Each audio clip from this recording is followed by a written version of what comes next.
round 2. Ay, may round 2 pala. Yes, may round 2. Level up na tayo. Magbibigay ako ng senaryo at kasama nyo ang sa eksena sina Bubay at Tekla. Okay.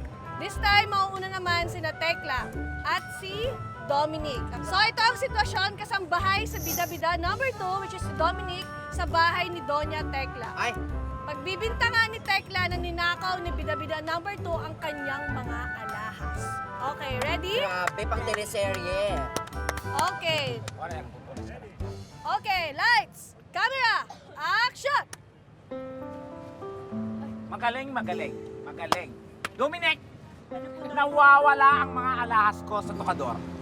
Di ko po ano pong sinasabi niyo, di ko po nalaman. Alahas nga, di ba? Nawawala. At walang ibang magnanakaw yun kundi ikaw. May pruweba po ba kayo? Oh! Asan po?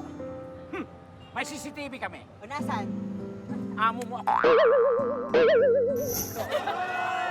Laban, sampalin mo rin, sampalin mo rin. Amo lang kita. Lakasan mo, lakasan mo. Pero hindi mo binili ang pagkatao ko. Sampalin mo rin. At saka isa pa, wala kang Sampalin mo karapatang rin. pagbintangan ako dahil wala kang pruweba. Ay, Oh, ganun, ha? sabunutan mo rin. Ha? Ano? Ilabas mo yung mga alahas ko. Wala po sa akin. Ilabas mo kanina. Papalaban ka na sa mga aso. Going po. Palapan niyo ako sa mga aso. Meron po ba kayong aso? Oh, ito, Wala. aso. Galing! Galing. Fairness. Yun. Tsaka alam mo talaga, dumampad talaga yung ano yun. Natatakot nga siya. Ayan! Ito naman ang senaryo para kay Justin. Si Justin ay pinalalayas ka ng kanyang nanay na si Bubay dahil inagawan daw siya nito ng boyfriend. Again, pinalalayas ka ng iyong nanay na si Bubay dahil inagawan mo siya ng boyfriend. Okay. Ready? Ready. Okay. Lights, camera, action! Di ba, hindi ka makapagsalita? Nanay mo ko, hindi ka marunong magsabi ng po at opo? Bakit po? Ah, bakit po ha? Bakit sa magpagkatawa mo? Wow! Anak kita at kailangan mong sabihin sa akin kung ano ang totoo. Inagaw mo ba ang boyfriend ko? Are you boyfriend? Ni? Boyfriend? Tingnan mo nga yung tsura mo sa salamin. Ah, ginaganyan mo. Ay!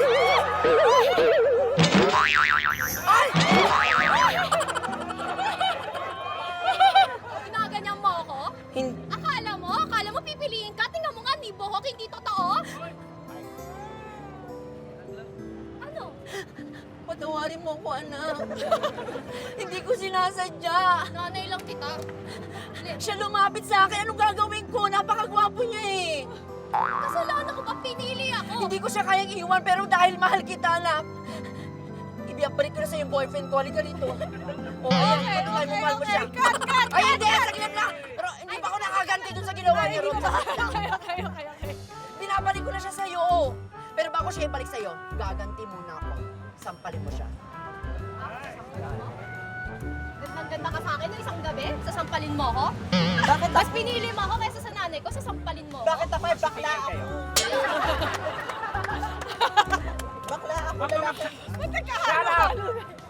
Huwag mong ginaganyan yung nanay mo, ha? Huwag mong ginaganyan yung nanay mo. At huwag mong ginaganyan anak ko. Ano? At huwag mong ginaganyan yung mga kasama natin sa bahay. Oh, ano? Kaya? Ay! Si Rob! Isamay mo! Ayaw. May isa pa. May last pa. May last, ayan. So face up na to ng dalawa nating bida-bida. Gawin nating mas challenging ang sitwasyon. Kunwari, pareho kayong inahing manok. Ay, manok sila this time. Yes, manok naman. Nagkasalubong kayo sa kalsada at nagkwentuhan. Tapos nauwi ito sa matinding away. Okay. Okay. Habang So, tumitilaok. Go. Walang nangiitlog sa kanila, ha? Wala. Tilaok lang yun natin. Go. Tilaok. Sino ba una? Okay. Magkano sila magmi-meet halfway? Face off. Okay, lights. Tilaok lang yun. At sila lang dalawa. Sila lang. Okay, lights, camera, action! Kukurukukuk. Kukrukuk! Titilaok! Tukain mo, be. Tukain mo. Sige, tukain mo. Huwag kang tumawa. Kukurukuk! Itlogan mo, be. Itlogan mo. Itlog. Sige, pangat